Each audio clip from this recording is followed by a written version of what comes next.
नमस्कार, मैं डॉक्टर अजीत भारती आज फिर आपके लिए हिंदी विषय के अंतर्गत एनसीईआरटी कक्षा 11 विषय हिंदी और आरोह उसके हम गद्य पाठ का हम लेकर आए हैं। स्पीति में बारिश, जिसके लेखक कौन है? कृष्णनाथ। ठीक है, तो इस पाठ के हम क्या आज सारांश अर्थात समरी लेकर आए हैं, अर्थात पाठ का सार। तो देखो, पाठ का सार कुछ इस प्रकार से है दिया हुआ कि स्पीति में बारिश पाठ के लेखक कृष्णनाथ हैं। ठीक है, यह उनके द्वारा लिखा गया पर्वतीय यात्रा वृत्तांत है। यानी जो ये स्पीति में बारिश है, ये क्या, जो लेखक कृष्णनाथ हैं, इन्होंने यात्रा की थी। तो यात्रा को लिखना ही क्या कहलाता है? वृत्तांत करना ही क्या कहलाता है? लिखना। अब यात्रा वृत्तांत किसे कहते हैं, ये समझ लो। देखो, किसी भी व्यक्ति या लेखक द्वारा किसी भी स्थान की गई यात्रा का जब वह अपनी भाषा शैली में वर्णित करता है तो उसे हम कहते हैं यात्रा वृत्तांत। वृत्तांत का अर्थ होता है कहना या सुनाना। ठीक, यानी उसके द्वारा की गई यात्रा को कहना या सुनाना अपनी भाषा में, उसे कहते हैं यात्रा वृत्तांत। अब आते हैं हम पाठ के सार पर। तो देखो, पाठ आपको पता चल गया कि स्पीति में बारिश है। अब इसका सार यानी समरी। पाठ का सार कुछ इस प्रकार से है। स्पीति हिमालय प्रदेश के लाहौल स्पीति जिले की तहसील है। यानी जो लाहौल स्पीति जिले की क्या तहसील है। प्राचीन काल में स्पीति भारतीय साम्राज्यों का अनाम यानी नाम रहित अंग रही है। यानी ये क्या है? भारतीय साम्राज्यों का क्या रहा? अंग रहा। और अंग भी कैसा रहा है? अंग यानी भाग, अनाम यानी बिना नाम के। जब ये साम्राज्य टूटे तो यह स्वतंत्र रही है।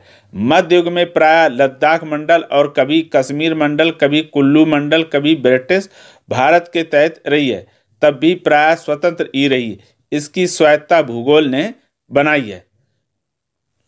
फिर आगे लिखेंगे कि भूगोल ही इसकी रक्षा करता है। भूगोल इसका संहार भी है और स्पीति में जनसंख्या बहुत कम है।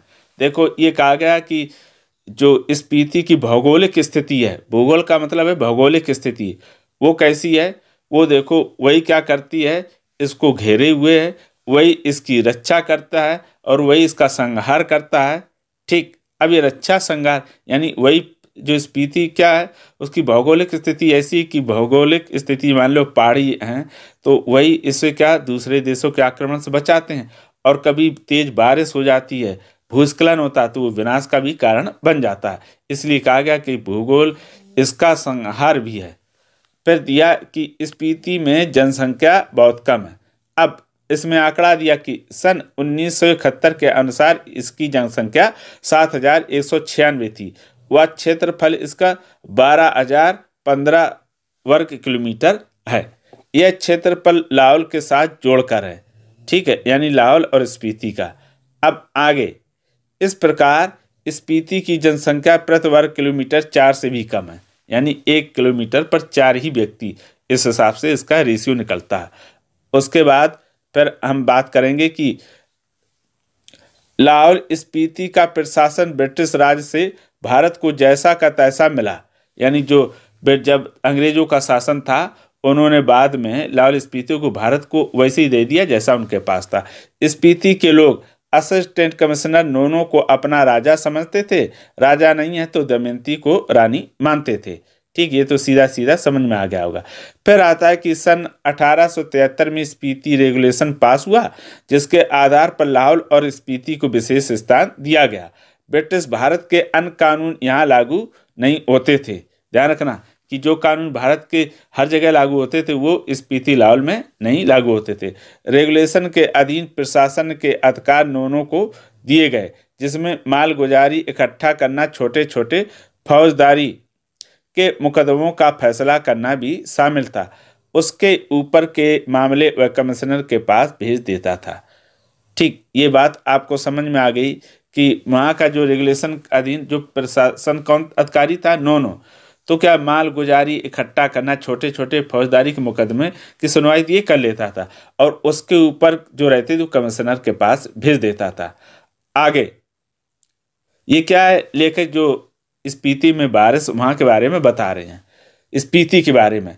सन 1960 में लाहौल स्पीति पंजाब राज्य के अंतर्गत एक अलग जिला बना दिया गया, जिसका केंद्र केलंग में है। 1966 में जब हिमाचल प्रदेश राज्य बना तो लाहौल स्पीति उसके उत्तरी छोर का जिला हो गया।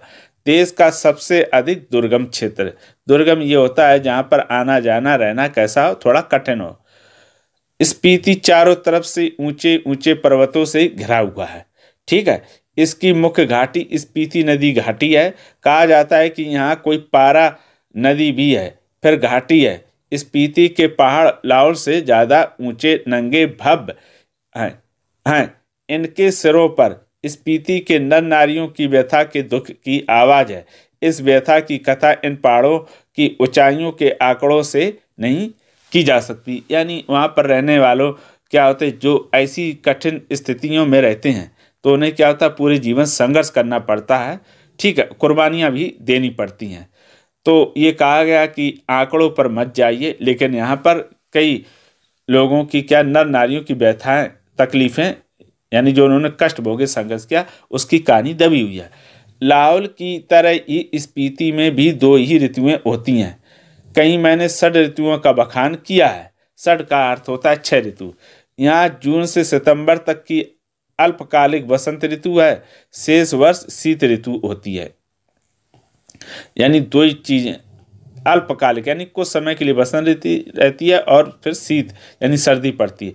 वसंत जुलाई में औसतन तापमान 15 डिग्री सेंटीग्रेड, शीत जनवरी में औसतन तापमान 8 डिग्री रिकॉर्ड किया गया है। यानी इस तरह से 2 गर्मी और सर्दी का मौसम रहता है, लेकिन गर्मी भी कैसी होती, बहुत मंद रहती है। ठीक है, औसत से कुछ अंदाजा नहीं लगता। वसंत में दिन गर्म होता है, रात ठंडी होती है। शीत में क्या होता है, शीत का मतलब सर्दी। इसकी कल्पना की जा सकती है, कभी रहकर देखा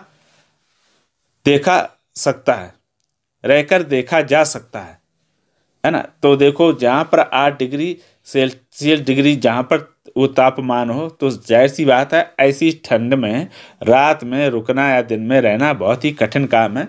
आप वहाँ रुककर भी देख सकते हैं। पर आगे दिया है, लेखक ने कहा कि स्पीति में बसंत लाहौल से भी कम दिनों का होता है।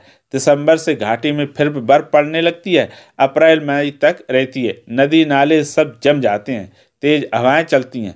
मुँह हाथ जो खुले अंग है उनमें जैसे सूल की तरह चुभती है।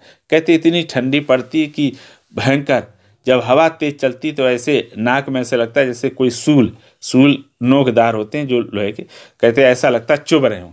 स्पीति में कभी कभी लाहौल से भी कम वर्षा होती है। यदि कालिदास यहाँ आकर कहें कि अपने बहुत से सुंदर गुणों से सुहानी लगने वाली स्त्रियों का जी खिलाने वाली, पेड़ों की टहनियों और बेलों की सच्ची सखी तथा सभी जीवों का प्राण बनी हुई वर्षा ऋतु मन की सब साध पूरी करे।